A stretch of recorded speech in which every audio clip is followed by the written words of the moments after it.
ಹರಟೆ ಬಿಟ್ಟು ಬೇರೆ ಕೆಲಸವಿಲ್ಲ. ಒಪ್ಪಿಕೊಂಡವರು ದಡ್ಡರಲ್ಲ. ಅಪ್ಪ ಅಮ್ಮ ನಂಗೆ ಯಾರು ಇಲ್ಲ, ಇಲ್ಲಿ ನಂಗೆ ನೀವೇ ಎಲ್ಲ. ಅಯ್ಯಯ್ಯೋ ಅಯ್ಯಯ್ಯೋ ಬಂದ ಕಣಪ್ಪ ಇವನು ನಮ್ಮ ತಲೆ ಜಿಲ್ಲೆಗೆ. ನಡೀರಮ್ಮ ಎಸ್ಕೆ ಬಾಗನ. What is this Kantha, what is this? I don't like it, I don't like it. ನನಗೆ ಒಂದು ವಾರದಿಂದ ನಮ್ಮ ಕರು ನಾಟಕದಲ್ಲಿ ಇನ್ನೂ ಅದು ಯಾವ್ಯಾವ ಹೈ ಡ್ರಾಮಾಸ್ ನಡೆಯುತ್ತೋ ಏನು ಕಥೆನೋ ಕಾಂತ ಯಾರಿಗೆ ಗೊತ್ತೋ. ಪಾಪ ಆ ಸಾಕ್ಷಾತ್ ಪರಮಾತ್ಮನಿಗೂ ತಿಳಿದಂಗಾಗಿದೆ. ಏನು ಮಾಡೋದು ಹೇಳೋ. ಮೊನ್ನೆ ತಾನೇ ಅದ್ಯಾರೋ ನೀವು ಜೈಲಿಗೆ ಹೋದರೆ ಏನು ಗತಿ ಅಂತ ಕೇಳಿದ್ರೆ ನನಗೆ ಯಾವ ಭಯನೂ ಇಲ್ಲ. ನಾನು ಜೈಲಿನಲ್ಲಿ ಇದ್ಕೊಂಡೆ ಮುದ್ದೆ ತಿಂತಾನೆ ಆಡಳಿತ ನಡೆಸ್ತೀನಿ ಅಂತ ಉತ್ತರ ಕುಮಾರನ ಪೌರುಷ ತೋರಿದ್ದ ಎಡ್ಡಿ ಜೈಲ್ ಪಾಲಾದ್ಮೇಲೆ ಹಿಂಗೆ ಪರದೆಗೆ ಪೀಛೆ ಯಾಕಪ್ಪ ಓಡಾಡಿದ್ರು ಯಾವನಿಗೆ ಗೊತ್ತ. ಪರಪ್ಪನ ಜೈಲ್ನಲ್ಲಿದ್ರು ಪರವಾಗಿಲ್ಲ, ನಮ್ಮ ಎಡ್ಡಿ ಕೊಟ್ಟ ಮಾತ ಉಳಿಸ್ಕೊಳ್ಬಹುದೇನೋ ಯಾರಿಗೆ ಗೊತ್ತ. ಹೆಂಗೆ ಅಂತ ಕೇಳ್ತೀಯ ಕಾಂತ ನೀನು, ವೇಸ್ಟ್ ಫೆಲೋ ನೀನು. ಅದಕ್ಕೆ ಹೇಳೋದು ನಿನಗೆ ಜನರಲ್ ನಾಲೆಡ್ಜ್ ಇಲ್ಲ ಅಂತ ನಿನಗೆ. ಯುನೋ ಆಲ್ರೆಡಿ ಶೆಟ್ಟಿ ಕಟ್ಟ ಒಳಗಡೆ ಇದ್ದಾರೆ. ಕಟ್ಟ ಮಗನಿಗೆ ಹೊಸದಾಗಿ ಸೇರಿಸ್ಕೋಬಹುದು ಆ್ಯಂಡ್ ಮತ್ತೊಂದಿಷ್ಟು ಮಂದಿ ಜೈಲ್ಗೆ ಹೋದ್ರೂ ಹೋಗಬಹುದು, ಯಾವನಿಗೆ ಗೊತ್ತೋ ಇನ್ ಫ್ಯೂಚರ್.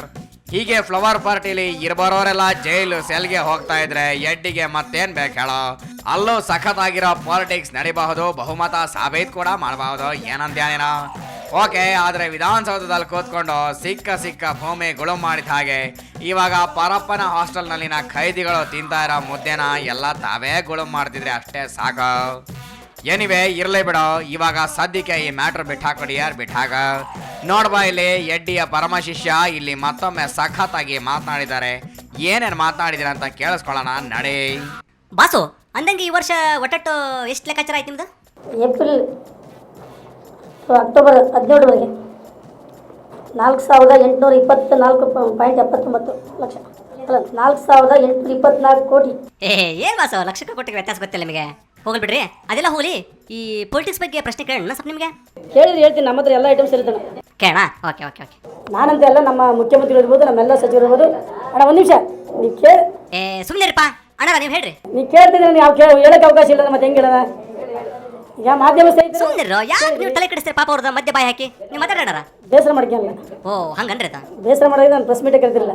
ನಾನು 4 ಗೋಡೆ ಮಧ್ಯೆ ಇಲಾಖೆಯ ಮೀಟಿಂಗ್ ಮುಗಿಸಿ ಸೀದಾ ಹೋಗ್ತಿದ್ದೆ. ಕಣ್ತಪ್ಪಿಸಿ ಹೋಗ್ತಕ್ಕಂಥ ವ್ಯಕ್ತಿ ನಾನಲ್ಲ. ಜೋರ ಹೇಳ್ರಿ ಸರ್. ಕಣ್ತಪ್ಪಿಸಿ ಹೋಗ್ತಕ್ಕಂಥ ವ್ಯಕ್ತಿ ನಾನಲ್ಲ. Okay okay okay okay. ಅಲ್ಲ ಇದು ಪ್ರಾಮಾಣಿಕತೆ, ಓಪನ್, ಇದ್ರಾಗ ಸೀಕ್ರೆಟ್ ಏನಿಲ್ಲ. ಎಂತ ಮಾತು ಹೇಳ್ರಿ ಏನಾರ. ಈಗ ಕೆಲಸ ಮಾಡಿದ್ದನ್ನು ಹೇಳಕ್ಕೆ ಸುದ್ದಿ. ಈಗ ನೀವು ನಿಮಗೆ ಸುದ್ದಿ ಬೇಕು, ಪ್ರಚಾರ ಸುದ್ದಿ ಬೇಕು ತಾನೆ, TRP ಹೆಚ್ಚಾಗಬೇಕು ತಾನೆ. ಬಾರಿ ಬಿಟ್ರಿಪ್ಪ ನೀವು TRP ಬಗ್ಗೆ ಎಲ್ಲ ಮಾತಾಡ್ತೀರಿ. ಏನು ಈಗ ಸ್ನೇಹಿತರ ಮಾತಾಡ್ತೀವಿ. ಈಗ ನಾವು ಮಾಡಿ ಕೆಲಸ ಪ್ರಚಾರ ಆಗಬೇಕಂದ್ರೆ ಮಾಧ್ಯಮಗಳಿಲ್ಲ ಅಂದ್ರೆ ಪ್ರಚಾರ ಆಗೋದೇ ಇಲ್ಲ. Okay okay okay okay. ಕೆಲಸ ಪಾಸಿಟಿವ್ ಇರುತ್ತೆ, ಕೆಲಸ ನೆಗೆಟಿವ್ ಇರುತ್ತೆ, ಏನು ಮಾಡೋಕ್ಕಲ್ಲ. ಎರಡನ್ನೂ ಸ್ವೀಕಾರ ಮಾಡ್ತೀವಿ, ಮುಂದೆ ಹೋಗ್ತಾ ಇರ್ತೀವಿ. ನಾವು ಕರ್ತವ್ಯ ನಾವು ಮಾಡ್ತೀವಿ. ನನಗೆ ಈ ಮೆಟ್ರೋ ಉದ್ಘಾಟನೆ ಆತಲ್ಲ, ಏನು ಹೇಳ್ತೀರ ಅದ್ರ ಬಗ್ಗೆ? ನಮ್ಮ ನಾಯಕರಾದ ಯಡಿಯೂರಪ್ಪನವರು. ಬಾಸು ಅದಲ್ರಿ, ನೀವು ಕೇಳ್ತಾ ನಾನೇ ಹೇಳ್ಬಿಡ್ತೀನಿ. ನಮಗೆ ಗೊತ್ತು ಕಣ್ರಿ, ನೀವು ಏನೇ ಕೇಳಿದ್ರೆ ಯಡಿಯೂರಪ್ಪನವ್ರ ಬಗ್ಗೆ ಹೇಳ್ತೀರಂತ. ಕಾನೂನನ್ನು ಗೌರವಿಸಿ ನ್ಯಾಯಾಂಗಕ್ಕೆ ಬಂಧನಾದ್ಮೇಲೆ ಪರಪ್ಪನ ಆಗ್ರಹದಲ್ಲಿ ಸಾಮಾನ್ಯ ಕೈದಿಯಾಗಿದ್ದರು. ಅವರು ಅನಾರೋಗ್ಯದಿಂದ ಬಳಲ್ತಾ ಇದ್ರು. ಜೈಲಿಂದ ಚೇತನ ಆಸ್ಪತ್ರೆಗೆ ವರ್ಗಾವಣೆ ಮಾಡಿದ್ರು. ಓ ಹಂಗನ್ರಿ. ಯಾರ ಮೇಲೂ ರಾಜಕೀಯ ಪ್ರಭಾವವನ್ನು ಬೆಳೆಸಿ ಅಧಿಕಾರವನ್ನು ಬಳಕೆ ಮಾಡಿಕೊಂಡು ವರ್ಗಾವಣೆ ಮಾಡಲಿಲ್ಲ. ಓ ಹಂಗ. ಕೆಲವು ಮಾಧ್ಯಮಗಳಿದೆ, ನಾನು ಎಲ್ಲ ಮಾಧ್ಯಮಗಳ ಮೇಲೆ ಆರೋಪ ಮಾಡೋದು ದೃಷ್ಟಿ. ನನಗೆ ಮಾಧ್ಯಮದ ಬಗ್ಗೆ ಖಂಡಿತ ಗೌರವ ಇದೆ. ಮೀಡಿಯಾ ಬಗ್ಗೆ ನೀವು ಸುಮ್ಮನೆ ತಪ್ಪು ಹಾಕೋಬೇಡ್ರ ನೀವು. ಆದರೆ ವಿನಾಕಾರಣ ಒಬ್ಬ ವ್ಯಕ್ತಿ ತೇಜೋವಧೆ ಮಾಡ್ತಕ್ಕಂಥ ಕೆಲಸ ಇವತ್ತು ಷಡ್ಯಂತ್ರ. ಇದು ಏನು ಬಾಸು, ಯಾರು ತೇಜೋವಧೆ ಮಾಡಿದಾರ? ಅವರೇ ಈ ಬೆಡ್ಶೀಟ್ ಎಲ್ಲ ತುಂಬಾ ಮೈ ಮೇಲೆ ಹಚ್ಕೊಂಡೆಲ್ಲ ಹೈಡ್ರಾ ಮಾಡ್ತಿರೋದು ಸರಿನಾ? ರಾಜಕೀಯದಲ್ಲಿ ಯಾವ ರೀತಿ ಯಡಿಯೂರಪ್ಪ ಮೇಲೆ ಕೇಸ್ ಹಾಕಿ ರಾಜಕೀಯ ಮುಗಿಸ್ಬೇಕಂತ ಪ್ರಯತ್ನ ಆಯಿತು, ಇಲ್ಲಿ ಸಹ ಕೆಲವು ಮಾಧ್ಯಮಗಳಲ್ಲಿ ಯಡಿಯೂರಪ್ಪನ ಒಂದೇ ಒಂದು ಟಾರ್ಗೆಟ್ ಅದು ಯಡಿಯೂರಪ್ಪ. ಹಂಗೆ ಮಾಡಬಾರ್ದಾಗಿತ್ತು. ಡಾಕ್ಟರ್ ಅಲೋಕ್ ಕುಮಾರ್. ಯಾರು ಅಲೋಕ್ ಕುಮಾರ? ಬಾಸು ಅವರು ಅಲೋಕ್ ಕುಮಾರ್ ಅಲ್ಲ, ತಿಲಕ್ ಕುಮಾರ್. ಡಾಕ್ಟರ್ ತಿಲಕ್. ಏನು ಬಾಸು ನೀವು? ಆ ವಿಚಾರ ಬಂದಾಗ ನಿಜವಾಗ್ಲೂ ಭಾಳ ನನಗೆ ಬೇಸರ ಆಗುತ್ತೆ. 2 ಕಡೆ ಅಧೀಕ್ಷಕರಾಗಿ ಕೆಲಸ ನಿರ್ವಹಿಸಿದ್ರು. ಹೆಲ್ತ್ ಸೆಕ್ರೆಟರಿ ರಮಣ್ ರೆಡ್ಡಿ 15ನೇ ತಾರೀಕು ಅವರಿಗೆ ಓಕೆ ಓಕೆ ಓಕೆ ಓಕೆ 2 ಕಡೆ ಕಾರ್ಯನಿರ್ವಹಿಸೋದು ಕಾನೂನು ಬಾಹಿರ. ಹೌದೌದು ನಿಜ ನಿಜ. ಒಂದು ಕಡೆ ಕೆಲಸ ನಿರ್ವಹಿಸಬೇಕಂತೇಳಿ ಅವರು ಸೂಚನೆ ಕೊಟ್ಟ ಮೇಲೆ 15ನೇ ತಾರೀಕು ಡಾಕ್ಟರ್ ತಿಲಕ್ ರವರು 15ನೇ ತಾರೀಕು ರಾಜೀನಾಮೆ ಕೊಡ್ತಾರೆ. ಇದೆಲ್ಲ ಹೋಗ್ಲಿ ಬಾಸ, ನಾವು ಬರ್ತೇವೆ. ಬಾಯಿ ಬಸ್ ಲೇಟ್ ಆಯ್ತು.